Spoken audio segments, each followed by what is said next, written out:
Insight into the BRICS Summit, Wang Yiwei joins me now. He's the director of the Institute of International Studies for Renmin University of China. Thank you very much for joining us, Wang.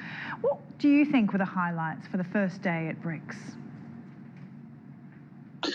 Well, of course, more than 60 countries participate in this summit.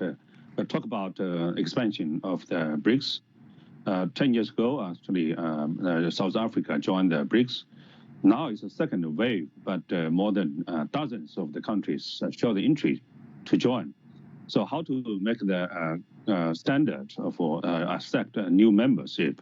I think that's the top priority of this summit.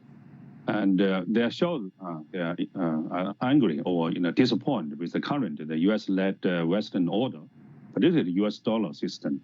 So they want to have a more maybe a common currency in the future, or how to do business mutually to bypass or hedging the For those who aren't familiar with BRICS or know what BRICS is and what it's intended to do, just describe for us, what these nations want in terms of counterbalancing the Western dominance, how they might bridge some of these economic relationships in order to do that, and also the diplomatic angle as well.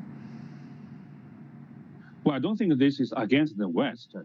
This is maybe the hedging the Western dominant system. As I mentioned, that the U.S. the interest rates for the dozens of times, which sells export the inflation, and so the many emerging countries actually very disappointed about this.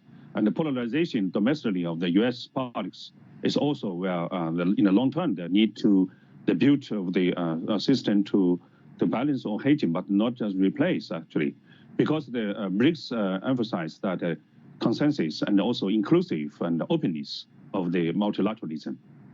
Russian President Vladimir Putin dominated the first day. He delivered his speech or a recorded message via a giant video screen in the convention center because he's wanted for war crimes under a warrant issued by the International Criminal Court.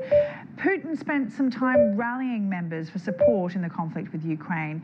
Did that overshadow what BRICS is meant to be for, or is it helping to kind of reinforce that counterbalance that BRICS is trying to establish? I think on the contrary, that the Ukraine crisis make the BRICS think about the public goods provided by the U.S. or the West is maybe public best, like the kickoff, the SWIFT system of the Russia, seize the property of the Russian people.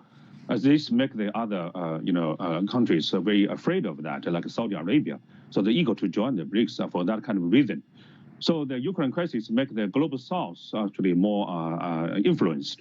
So that's the reason the BRICS is not just focused on economic cooperation, but also political influence.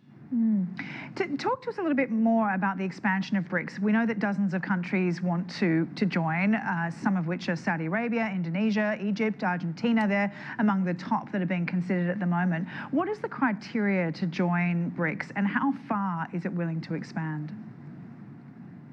Well, we can learn the lessons from the European Union. In 2004, the European Union expansion included the 10 countries of the Central and Eastern European countries, and then cannot digest, and then debt crisis happened. Even currently, they have a confrontation with Russia also because of that.